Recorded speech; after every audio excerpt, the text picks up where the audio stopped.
Hello friends and welcome back. My name is Amy and this is episode 8 of Postcards from the Homestead. This is a video podcast series where I share what I've been creating around my homestead, around my home, and I like to share it with you. I love to create all sorts of things, whether it be knitting, crochet, sewing, baking, art, you name it. I am a creative person and I go down so many creative rabbit holes. This week, it has been a while since I have talked to you because I was actually away. I went to visit my parents and my brothers and I had a wonderful time and was just huddled up in an off-grid cabin in the middle of the woods on an island. It was absolutely lovely. I've come back feeling rejuvenated and refreshed, and I need to get back into the habit of recording and filming. I actually filmed this intro like 5 times because I couldn't figure out how to do it. So bear with me. I may do a lot of editing to get this a little more cut down than they normally are. So if you're new here, hello and welcome. If you've been here before, whether it's for these podcasts or for my vlogs or other style videos, then welcome back. I like to start these videos with an oracle card pull.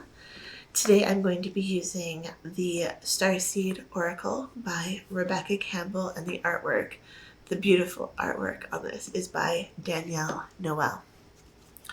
I like to pull oracle cards because I feel it gives me a great sense into the energies that are surrounding us, surrounding me, and it kind of gives me a different perspective, a different road path to go down. I have an idea of what I want to talk about today, but I find the cards always kind of hone in the idea and help me pull it all together in a more cohesive way, I guess, because they always give such wonderful insights. I find oracle cards are a great way to focus your attention on something that you might otherwise be missing, something that, whether it is, thank you, I've got quite a few today, whether it is something that you are purposely ignoring or something that you're subconsciously annoying,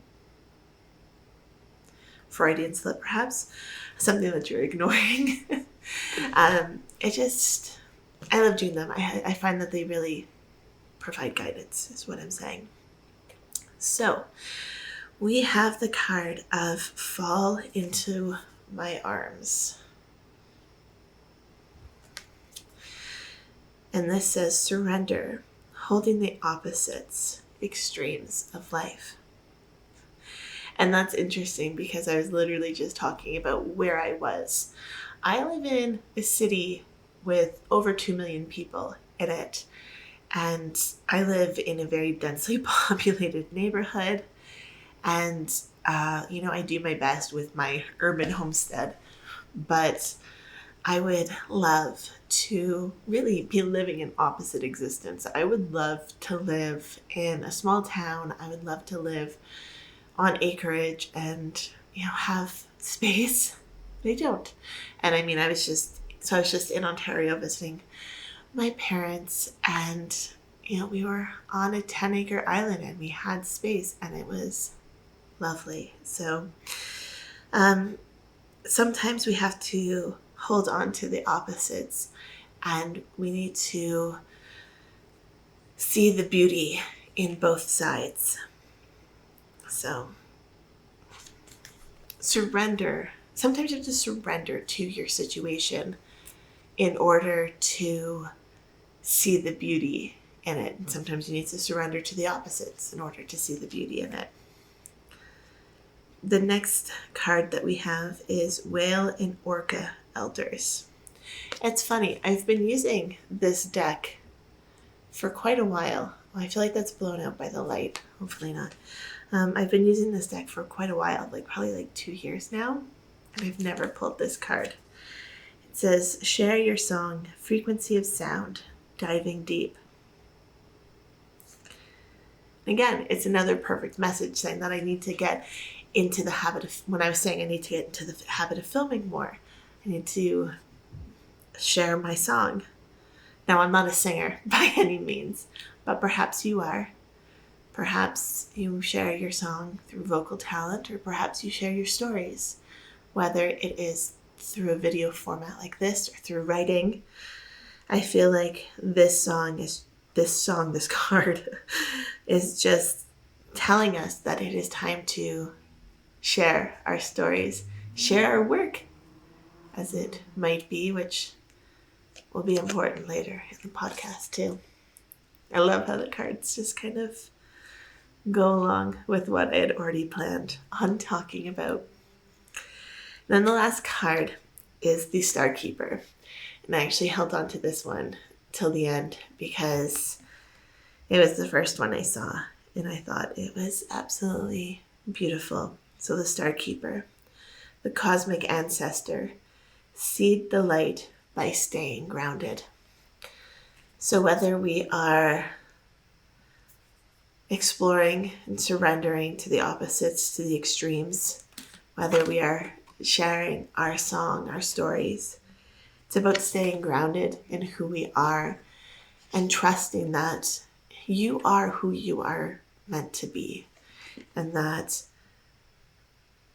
you need to hold space for yourself before anyone else will. No one else will listen to your song before you'll listen to it, right? No one's going to hear it before you listen to it. And with the Fall Into My Arms card, the surrendering and holding opposites, we are full of opposites. We're full of opposition. So often we want what we don't have. The saying of the grass is greener on the other side. But if we can stay grounded in ourselves and stay true to ourselves, then, you'll see that perhaps the grass is greener on the other side because they've put the effort into doing what needed to be done to have that grass be greener, right?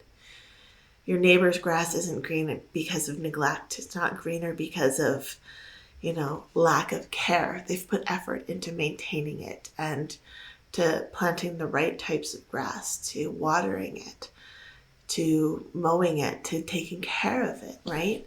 So no matter what we want to do in life, we have to remember that we have to put the effort in.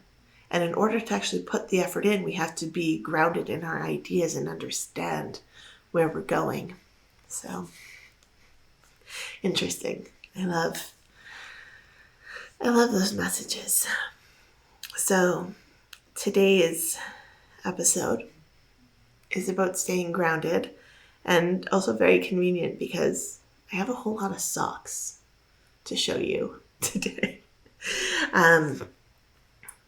When I was away, I took a few skeins of sock yarn and I knitted up a storm. I wanted to bring something on the airplane that I could crochet. In fact, this shawl, I had ideally wanted to bring the yarn with me to crochet, but I couldn't figure out a crochet pattern that I liked. So I decided to bring sock yarn with me. And I brought enough skeins for 3 pairs of socks, and I got through almost all of them. So let me show you the socks that I have been knitting. The first pair you've partially seen before, and these I actually finished up just before I went away. These socks are for my friend Ray, and they're just a very basic vanilla sock. It's toe up with a gusset, and then I did twisted 1x1 rib for the cuff. And my friend's not here, so I couldn't have her try them on. So I'm hoping they fit. If anything, I'm worried that the foot might be a little big, but that's why I did a nice twisted rib cuff, so that even if the foot's a little big, hopefully they stay on and they're nice and cozy for her. So those are the first finished objects that I have done. Let me take these off the blockers. Put these over here. I only have one set of blockers, so to show you the other ones, I need to switch. The next pair of socks is my own pattern. I do plan on releasing this pattern soon, but I haven't done so yet. It will be on my blog once it is done, but I've called them Hello Light. I would like you to be on. I have called these the Homestead socks, and I have not woven in the ends yet because I forgot to bring a tapestry needle with me. I'm just going to put one on the blockers. So these socks I actually knit for my eldest son, and it's a toe-up construction. The sole of the sock is just plain stockinette, and the top of the foot and the cuff or the leg part is 1x3 ribbing. It is a gusset heel. And the one thing I love about the way that I do my heels is that I increase for the gusset, and then instead of knitting a flap and then having to pick up, I decrease in order to join the gusset to the foot. I don't know if that's how everyone does a toe-up gusset sock, but I love it. And then the top is again twisted 1x1 rib to make sure it's nice and snug around the ankle. And my son has bigger feet than I do, so the sock blockers that I bought for myself don't exactly fit this sock. And here's the other one. I still need to weave in ends, but you might be able to see the design of that a little bit better. Probably not. The next pair of socks that I made are for my 5-year-old, and I do not have sock blockers tiny enough for them. But look how cute these little socks are. I did finish both of them. Again, toe-up construction, but I purposely knit them a little bit big because he is growing so fast. So to compensate for that and to help them fit a little bit better, I did a twisted rib, 1x1 rib section for about 1.5 inches of the foot. And then he just wanted short ankle socks. So again, twisted 1x1 rib at the top. And these fit him beautifully. They are slightly big, but because of the two kind of elasticated sections, they just hug his foot so well, and he thinks they are super comfortable. He can't wait for me to be finished them. They're pretty much done. I just have to weave in the ends. I do have some other finished objects to show you, but while we're talking about socks, the last pair of socks I have are these ones, and these are for my 8-year-old son. And it's the same kind of construction as the ones for my 5-year-old with the twisted rib section, only he wanted a slightly taller sock, so he's got just some plain stockinette there. So I've got one sock done, and I'm just about to split for the gusset on the second sock. And for these, I am using my Chiagu needles with the red cord. I love these for sock knitting. They are fantastic. And all of these socks have been knit out of yarn that I got from Hobbii. This one is the Antarctica one. These were Antarctica as well, just a different colorway, I believe. These ones were Siberia or Serbia. I can't remember which one that is. This was a different one. This was just like a sock yarn. This one's actually, despite having the same grams and the same meters in it, this yarn I found was a finer yarn. So I used the same needles because those are the only needles I brought with me. And this one I found my gauge was just slightly off. Actually, no, my gauge isn't slightly off. It fits the way it should, but it didn't create as dense of a fabric because the yarn is just ever so finer. ever slightly more fine. I don't know, however you would say that. Now, they are a nice light sock for the spring or the fall, so I'm not too concerned. I am slightly concerned about how these will wear because it is a slightly looser gauge. We'll see. But all this yarn, I do love this yarn. It's very affordable. When I got it on sale because they have sales on their website all the time. I got it on sale for, I want to say $5 a skein, and they are 100-gram skeins. So you can get an entire pair of socks out of the one skein. So, yeah. The next thing that I want to show you, we'll go back to finished objects, is my owl feathers shawl. So I was working on this for many previous episodes, and I used the wool-like in black and purple. So those are the colors that I used. These are new skeins, and I had just a teeny tiny little ball left. I don't think I'll be able to make anything out of it, but kept it for scraps. So this is a brioche shawl, and it's done. I love it so much. It has this, it hasn't been blocked because it is acrylic yarn, and I don't want to wreck it by trying to block it. Like, I don't want to kill it. So I'm hesitant to block it, but it does need to be blocked. But it's got this beautiful pattern on this first section, and then it goes down to, I'm trying to see if you can see that, like feather wings. And when it's blocked, all of these points should be able to come out like that, which is why it really needs to be blocked. And I also would like to kind of stretch it a little bit more. It is ever so slightly smaller than I like my shawls to be.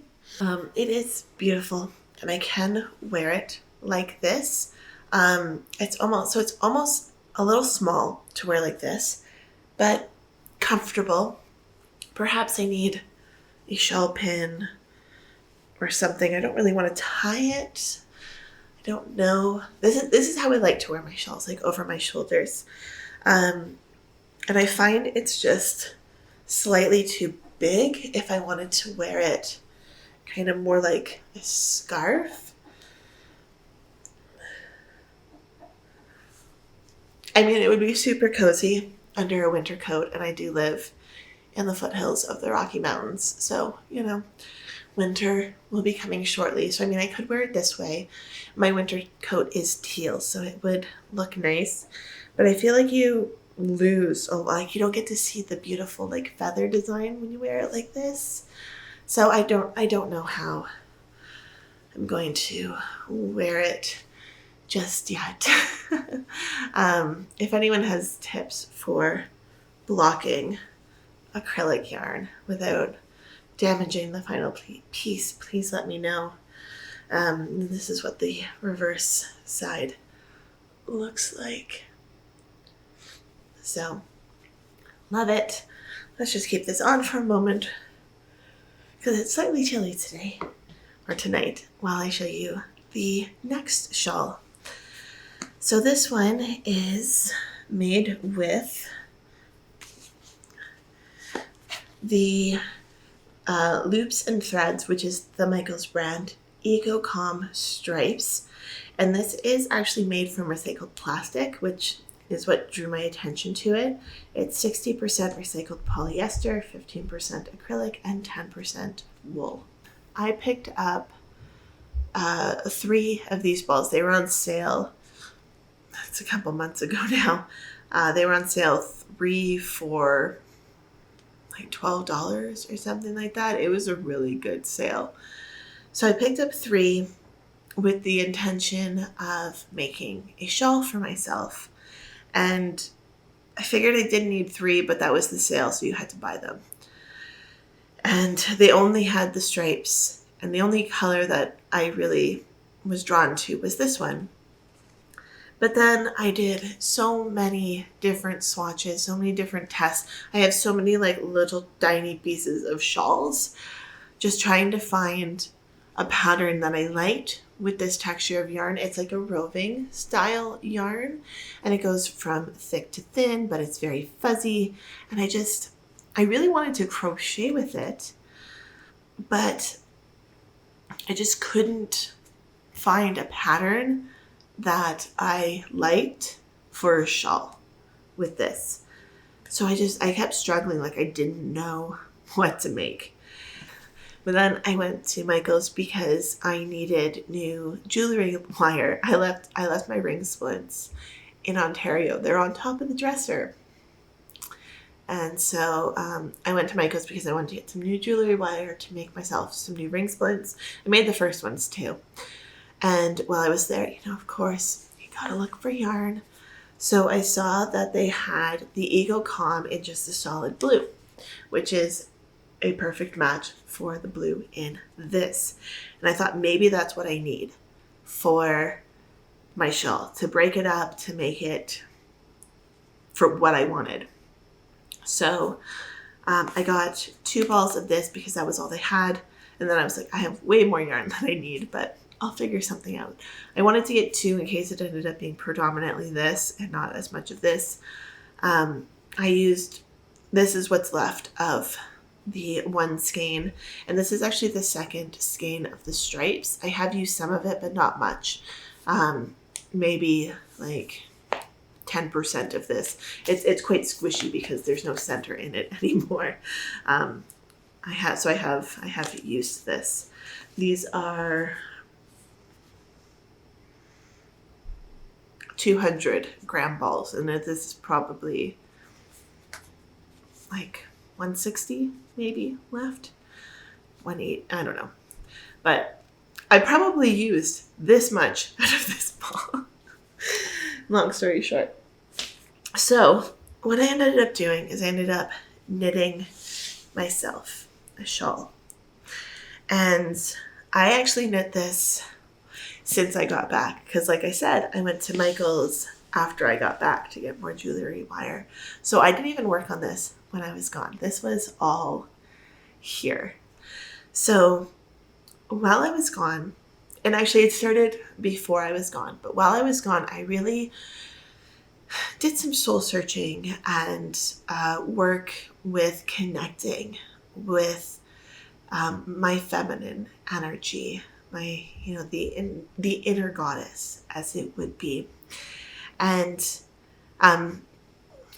if you're not familiar with the concept of masculine and feminine energy, masculine energy is very driven, very intellectual, very like straightforward, kind of direct.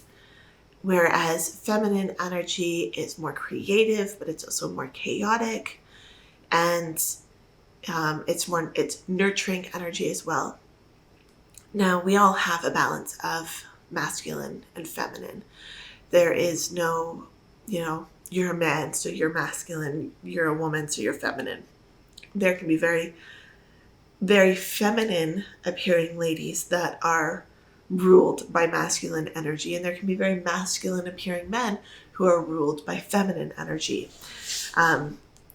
It is more of an internal energy versus the way you are perceived on the outside, though some people who connect with their feminine energy do appear feminine. But so while I was knitting this, I was really trying to focus on and set my intention for connecting with that feminine energy and just letting the creativity flow. So this is actually, it's a very simple shawl. So I just started by casting on, I think, like 7 stitches. And then there's a center spine that has 2 stitches with yarn overs on either side. There is an I-cord edging, and I also did an I-cord bind off. And then I just trusted myself when it was time to change color. So I started with the solid blue, and then I did a row of yarn over knit two together, yarn over knit two together to make like this like eyelet row. And then I changed colors, and I just knit with the color until it was time to change, and just kept going and trusting the creative process, trusting myself to know when the time was right to change it and to bind off and to just do what I needed to do. And it is garter stitch too. So this was such a meditative knit for me. I absolutely loved it. It's huge. I knit it on size 7 millimeters, 10.75 in the US, I think is what I knitted on. So I knitted on big needles, and I think the bind off was over 300 stitches for the I-cord. But it was so easy and just so tranquil to knit, which is really what I needed. I just needed something that I could just knit and be with myself and really be at peace while doing so. I didn't want anything that I had to focus too much on, or that, I just needed to just create and, really tap into that creative energy. And I find, being outside, which I was the entire time I was gone, like there's a little cabin where we slept and where we hung out when it rained, but otherwise we were outside. And being outside in nature is just, I find it such a great way to de-stress and reconnect. So I was very pleased with my vacation and the energy that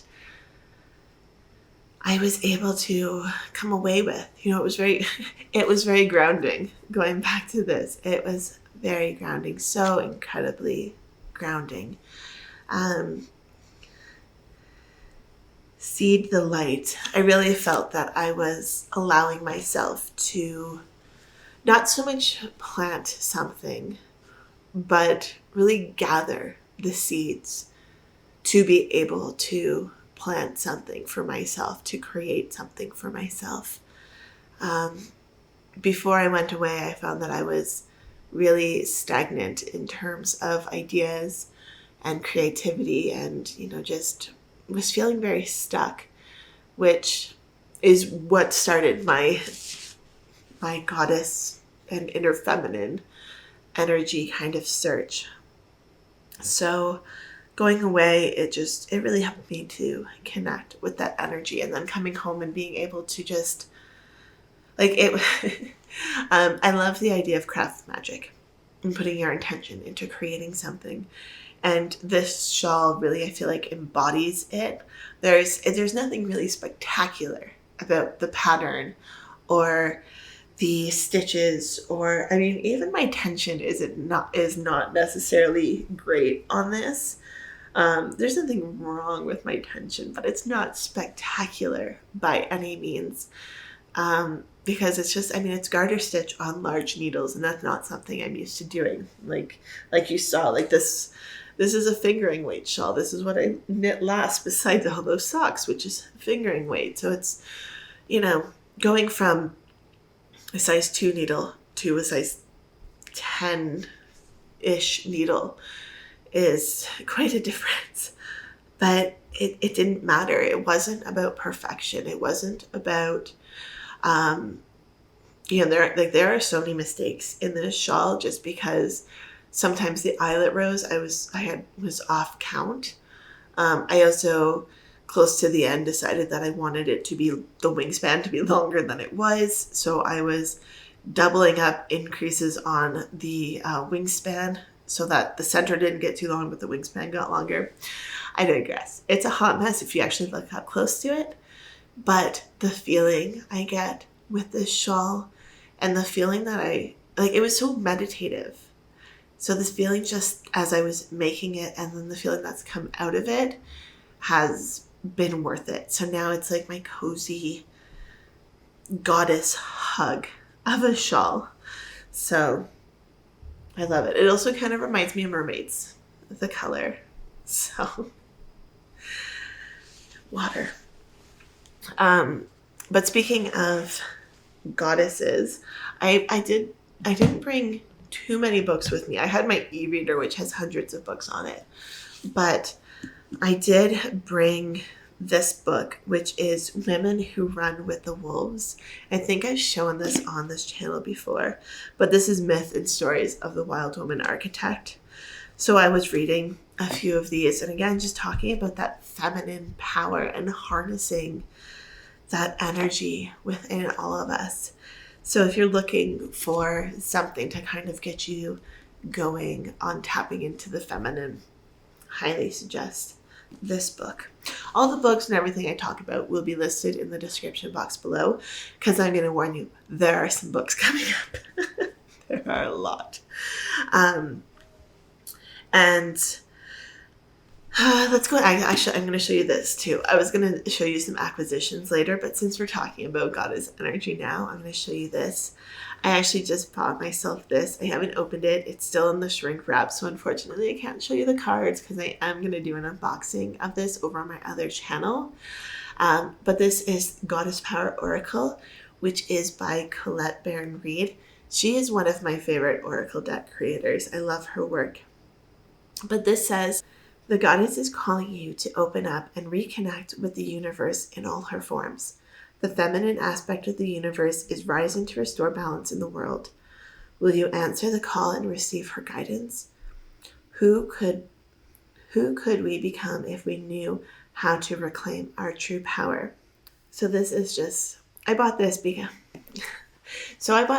because again, I love using oracle cards, but I thought this would be a good way to connect with different goddesses and different stories of different goddesses.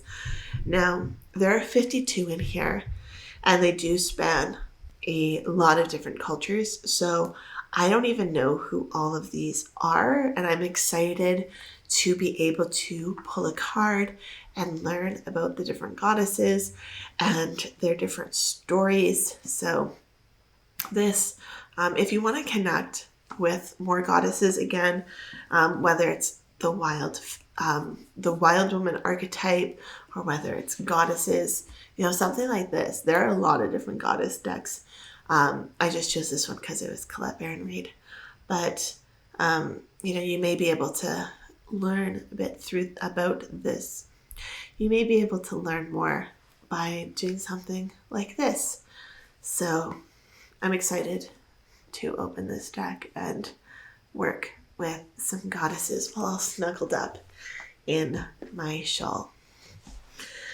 Where should we go from here? Okay, while we're talking about acquisitions, this is totally random, but it's totally beautiful.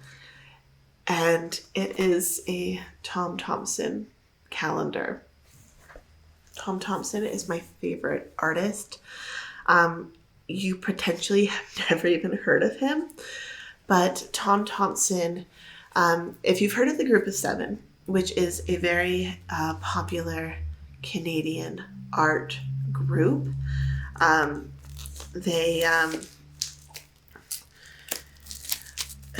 they're taught in most Canadian schools now. And in addition to the Group of Seven, there was also Emily Carr, who was painting out of BC, and Tom Thomson, who did a lot of his work in the Algonquin region of Ontario. And I just took the shrink wrap off of that. I actually have this painting. So I went and saw a Tom Thomson collection at the McMichael, which is an art gallery in Ontario. I went and saw that. Oh, it's probably been 2 decades ago now. I've been there since, but I remember the first time going there and just being in awe. The first time I saw a group of 7, I was actually in high school, and we went on a field trip. I can't remember. It was either to the Royal Ontario Museum or the Art Gallery of Ontario. I think it was the Art Gallery of Ontario or the AGO. And the first time I saw a group of 7 painting, I was just like, wow, that is amazing. And I think the first group of 7 painting I ever saw, I think it was a Lauren Harris painting. I think. But Thomson is not technically from the group of 7. He actually died before the group of 7 was formed, but he painted with a lot of them. And he has a very similar style, and just, I love it. Let me show you. So there's this one. I actually have, for my wedding, my aunt bought me 5 prints. She went up to the Michael and she bought me 5 prints, and I love them. They are hanging up in my bathroom, of all places. But hey, when you sit on the toilet, which is where you spend a lot of time every day, you can see it. So the ring lights are going to cast a glare on this because it's super glossy. But I saw this at Costco. It was $10, and so I just had to buy it. So, and these aren't even my favorite paintings of his, but I still love them. So, beautiful things, and talking, I guess I can give you a bit of a preview of what they are. Trying not to show the glare from the lights. So, being outside and being in nature is definitely a happy place. So I like to bring the outside in. And now I've got a beautiful calendar for next year with Thomson stuff. So let's talk about what else I created while I was away, because I've got a lot of books and we'll get into those, but let's just keep on this creative journey. So while we were away, I just realized I've been filming for 45 minutes and I poured myself a tea and it's still sitting over there. The reason I remembered that is because we actually made nature tea while we were away. So we went around and we foraged what we could find. We made some pine needle tea. We made some mint tea. Now, was the mint really foraged? I don't know. There's a garden in one of the little areas of our property. And I don't know who planted the mint, but it's been there for as long as I can remember. Like, it's been there at least 30 years. And it keeps coming back. So we made some mint tea and also dandelion tea. And while we were also out foraging, I harvested some plantain and I infused some oil with plantain because my one son is so terribly allergic to Ontario and the different pollens. So his skin and his eczema was really acting up. Then my other son is allergic to mosquitoes. So I made some plantain infused oil for both of them to put on their skin topically. And it really helped. So it was so wonderful to be able to harvest some wonderful ingredients from the earth to be able to use. The tea that I made and left over on the counter is a peppermint tea, which is what reminded me of the nature tea that we made. So, it's fun. But, I love being able to create things. A word that has come into my awareness in the past probably 2, maybe 3 months is Craftmagic. And it's about, setting intentions and creating a magical experience through creativity and crafting. So, like setting the intention of this, with being my goddess shawl, and creating things like nature tea with the intention of, love and health. It's a wonderful thing to, you can make things for the sake of making things. There's absolutely nothing wrong with that. You can knit just to knit. I've knit just to knit for many years. But recently I've been really focusing on this craft magic and setting intention and working with my creative energies to kind of set the wheels in motion for manifestation and intention and love and health and prosperity. So it's, I don't know, if you haven't explored it and you are of the witchy mindset, I would highly recommend Craftmagic. Maybe I'll do a whole episode dedicated to craft magic. Let me know down in the comments if that would interest you. So this will actually be a perfect segue into the books. Oh, so many books. The first book that I have read recently is Grow Wild by Katie Bowman. I love Katie Bowman. I first discovered her through her book Whole Body Barefoot, which I've had foot issues my whole life, and her book literally got rid of my foot pain because I realized essentially I was wearing the wrong shoes. I have wide feet, but I also have very loose feet, if that makes sense. Like my feet can splay out quite a bit because I have connective tissue issues. So I was always trying to squeeze my foot into a smaller toe box than it wanted. My feet have gotten wider since I've had kids. So now I say I have wide feet, but I never really had wide feet as a kid. Yet still wearing a normal size shoe did not allow my feet the movement that they truly desired. So I found her through that. And this book is actually about raising a family and raising children with more dynamic movement. And actually it was this book that reinvigorated my love for nature tea, because one of the promotional things that went along with this, because I did get this book for free from Katie's publicist. My review will be linked down below. But one of the promotional things was 30 Ways to Move More, which had nature tea on it.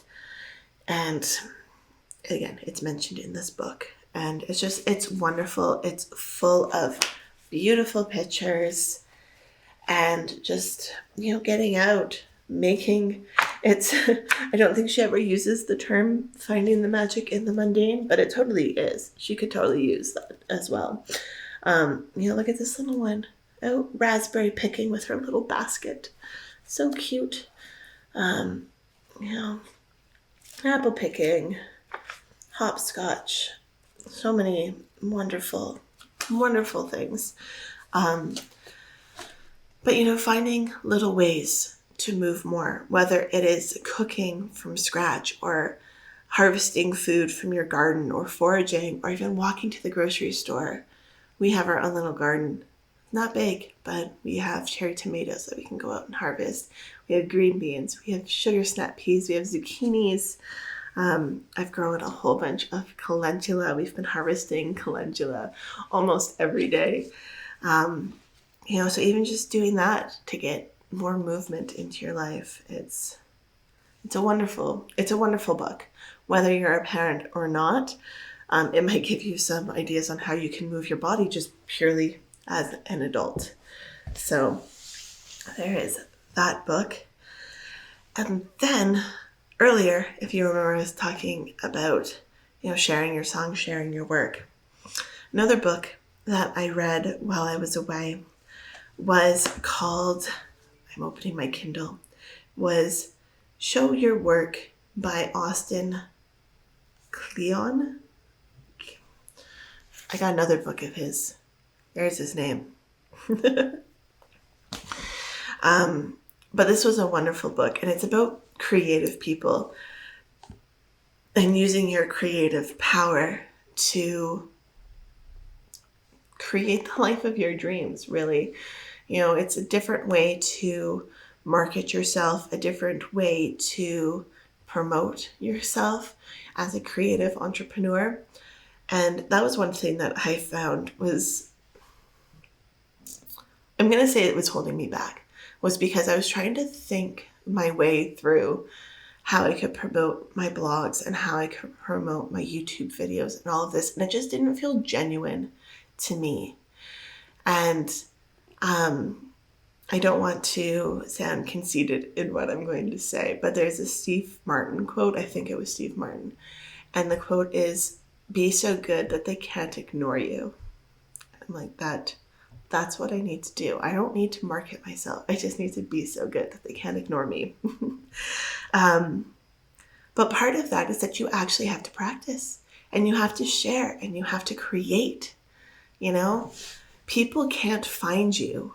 People can't know how good you are if you don't ever put yourself out there, if you don't ever share your work, if you don't ever show your work, you know?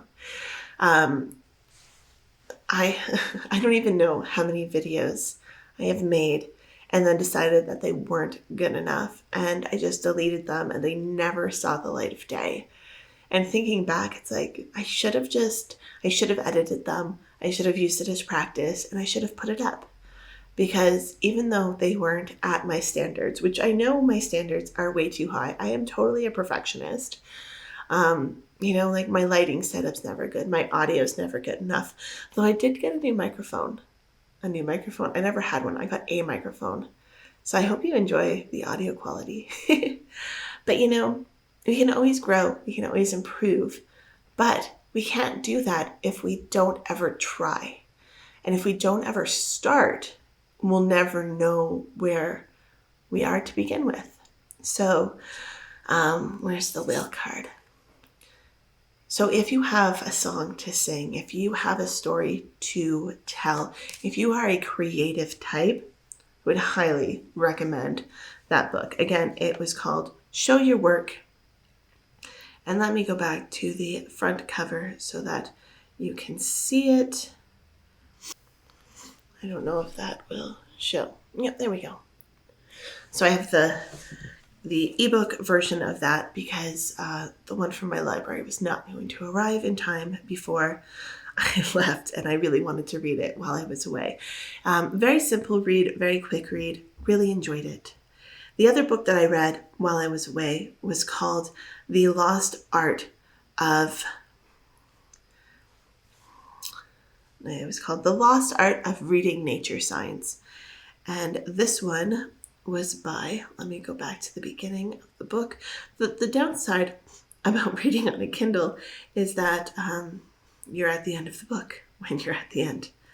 So there we go. Lost Art of Reading Nature Signs.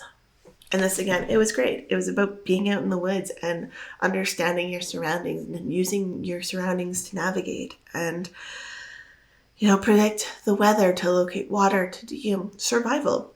So I really enjoyed that. That was by Tristan Gooley. I hope I'm saying that right. And they are also the author of Natural Navigator, which is on my to-read list now. So those are the books that I read when I was away. And then when I got back, I was inspired to do, you know, all the things, get all the books. So I put all sorts of books on hold at my local library, and I went and picked them up. Actually, there was one, I got called this afternoon that there's another book that's in that I have to go pick up by the end of the weekend. So I got those books. And while I was there looking around, I also got these books. And now talking about Craftmagic and creation, I'm going to show you these ones first. So the first one I got is Preserving, Made at Home.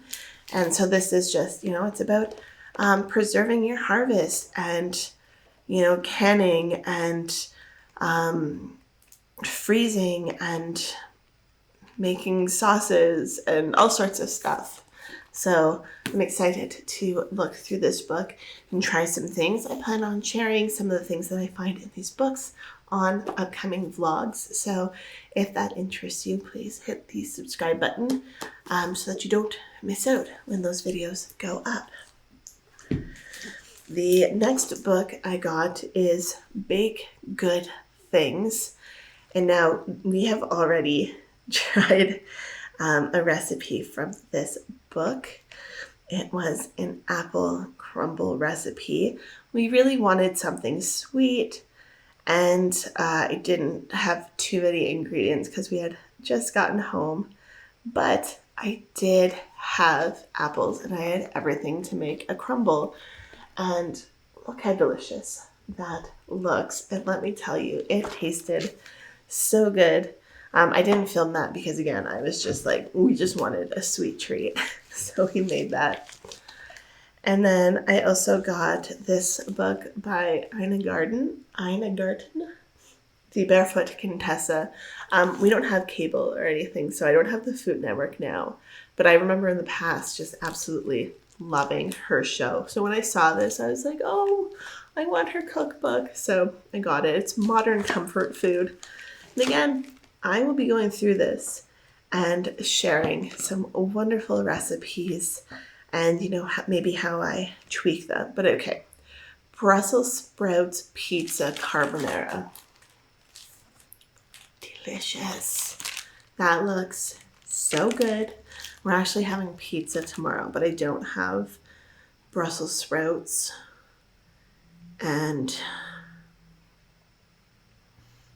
what does she use? She uses store-bought pizza dough. I make my own pizza dough, but it'll be something to try in the future. And the last book that I got is Cooking from the Farmer's Market. Again, I want to try and connect more with my natural environment. After reading Grow Wild, I just want to go out and I want to forage for things and I want to find things in nature and I want to go to the farmer's market and walk around and, just be that much closer to the foods that we consume. So when I saw this book, I was, just taken. Oh, look at that. I literally opened 2 snow and snap peas, which we have growing in our garden. So I'm excited to try. There are so many recipes in this book, and it's, look at these beautiful pictures. What is that even? Savory leek and Gruyere souffle. So good. It's like, what time is it? It's almost 11 o'clock at night right now. So I really shouldn't be eating, but this is making me hungry. So I'm excited to look at those cookbooks and to find some nice little treats that I can share with you guys on upcoming vlogs. So then I got just books that sparked my interest. Some of these I did put on hold and I picked up. So I got Keep Going, which is 10 Ways to Stay Creative in Good Times and Bad. Again, it's by Austin Kleon? I don't know. He has another book, which is Steal Like an Artist, which I have on hold, but it hasn't come in yet. It says, Don't Stop Now. Every day is Groundhog Day. Build a bliss station. Forget the noun, do the verb. Make gifts. The ordinary plus extraordinary attention equals extraordinary. The ordinary plus extra attention equals the extraordinary. Slay the art monsters. You are allowed to change your mind. When in doubt, tidy up. Demons hate fresh air. And plant your garden. I love that. Demons hate fresh air. It's so true. Have you ever just been so grumpy and you're like, I'm going to go out for a walk, and just being outside takes away the demons in your head? It's true for me. This book I didn't put on hold, but when I walked in, it was on one of the displays and it was just take me home. It's by Brené Brown. So, had to get it. I love her books. And the last one I read was The Gift of Imperfection. And this one is called Rising Strong, The Ability to Reset, Transform. How the ability to reset transforms the way we live, love, parent, and lead. It says, living a brave life is not always easy. We stumble and we fall. It is a rise from the falling that Brené Brown takes as her subject in Rising Strong. Brown has listened as a range of people, from leaders in Fortune 500 companies and the military to artists, couples in long-term relationships, teachers and parents, share their stories of being brave, falling, and getting back up. She asked herself, what do these people have in common? The answer was clear. They recognize the power of emotion and they're not afraid to lean into the discomfort. The process of regaining our footing in the midst of struggle is where our courage is tested and our values are forged. We reckon with our emotions and we get curious about what we're feeling. We rumble with our stories until we get to a place of truth, and we live this process every day till it becomes a practice and creates nothing short of a revolution in our lives. Rising strong after a fall is how we cultivate wholeheartedness. This process teaches us the most about who we are. So, I mean, where's that? Here we go. The Starkeeper card. Cosmic Ancestors, seed the light by staying grounded. I feel like rising strong, you need to be able to be grounded to do that. So I'm very excited to read this book as well. And then I got a few books talking again about the divine feminine and the wild woman archetype. I got a few books along those lines. So we got Wild Women, Wild Voices, Writing from Your Authentic Wildness by Judy Reeves. And this says, write to celebrate, heal, and to free the wild woman within. So again, excited to read that. I got Witches. It says the transformative power of women working together. It's by Sam George Allen. And it says covens, girl bands, ballet troupes, convents. In all times and places, girls and women have come together in communities of vocation, of necessity, of support. In Witches, Sam George Allen explores how wherever women gather, magic happens. Female farmers change the way we grow our food, online beauty communities, democratize skincare rituals, and more than any other demographic, it's teen girls that shape our culture. Patriarchal societies have long been content to champion boys' clubs while viewing groups that exclude men at sites of rivalry and suspicion. This deeply personal investigation takes us from our own workplace to our social circles, surveying our heroes, our outcasts, and ourselves in order to dismantle the persistent and pernicious cultural of myth of feminine isolation and competition once and for all. So I thought that was interesting because for most of my life, I didn't have a lot of female friends. It's actually only within the last 10 years or so, within the last decade, that I actually have more female friends than male friends. You know, my female friends were growing up, I had like one or two close female friends at a time, but I had a multitude of friends who were male. Now, I think a lot of this had to do with the fact that I grew up in a very masculine dominated environment. I have two brothers. I have a whole bunch of cousins. My mom's one of 5. My dad's one of 7. Many of them have multiple children, mostly boys. There's only a handful of girl cousins. And so I feel like growing up, I knew how to handle the boys. So, that's who I played with. And only recently have I really come into this desire for feminine companionship.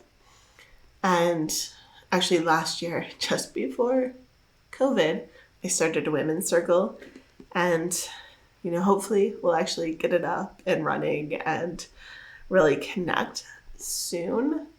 Our restrictions have lifted here, luckily, but there's still a lot of hesitation. So hopefully in the new year that women's circle will blossom and grow. But in the meantime, I'll just read books about it. And then I got another book, which is called Heal Yourself, Reclaim Your Voice, Stand in Your Power, Fuck Like a Goddess. Yeah. I am excited to read this book. It says, what if your deepest fears and wounds were the key to living a turned on, passionate life, sharing your gifts with the world and having mind-blowing orgasms along the way? And what if you can embrace all of your messy, wild, raw, sensual self exactly as you are right now and still feel good? This is what it means to fuck like a goddess, literally and metaphorically. To let life make love to you and enjoy every bit, even the parts that hurt, and to find the magic in all of it. And this is your birthright. So I'm excited to read this. I will let you know how this book is. So the last book I have to share with you. No, sorry, I lied. It's not the last book. I'm going to share this one with you first. So again, the last time I shared a lot of books, I read The Midwife Murders by James Patterson. Absolutely loved it. So this time I got revenge. I don't know if it's going to be good. I don't know what the subject matter is, but I'm going to try it. So if you have read any of his books, because I mean, I did like the last one that I read. That's the only one I've read.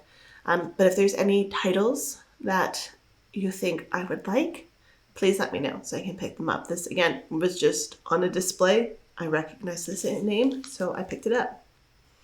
And then the last book is this beautiful book by Kim Krans.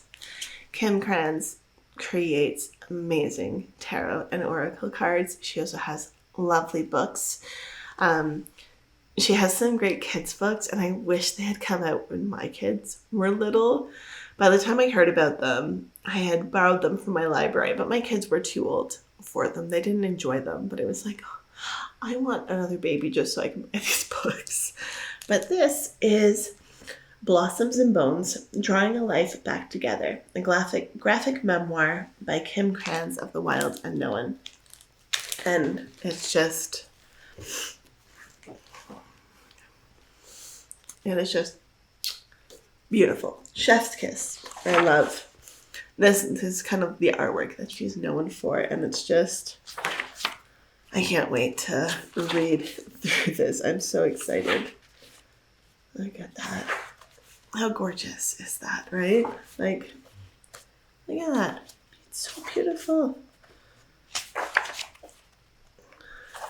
Okay, I don't want to look too far because I'm really wanting to read this, and I might actually read this tonight. It's really close to 11. I should go to bed and not plan on reading this, but I really want to.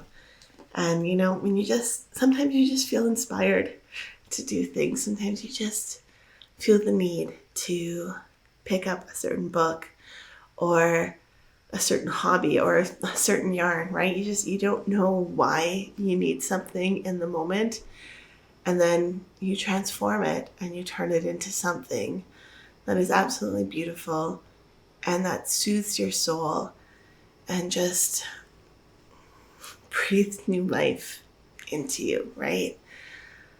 Like I can't explain so like I love this shawl. There's actually the shawl that's on the back of that chair. I don't know if you can really see it, but that is my protection shawl. And I was wearing it earlier. That's why it's there. And that has wonderful energy in it. This one is beautiful. And I knit this more as an aesthetic piece. But the energy difference between this shawl and that shawl, and then compared to this shawl, it's amazing. Like this is beautiful. I love it. Aesthetically, it is, I think, one of the most beautiful things I have knit. But in terms of the way it makes me feel, it just doesn't have the same power over it. And that's the craft magic. That's the intention that was put into this shawl and the desire for this to be what it became. So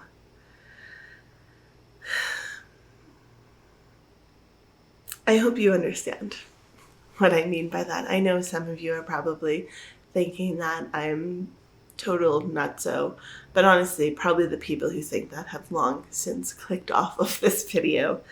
But if you've stayed with me until this point, I really appreciate you. And I thank you for watching. And I did actually have one more crochet thing. It's just dishcloths, and I'll just save it for next time we chat.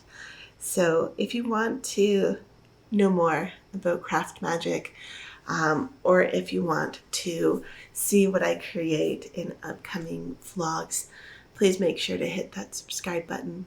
And until then, I wish you the best. I hope you all have a fantastic day. And I'll see you later. Bye.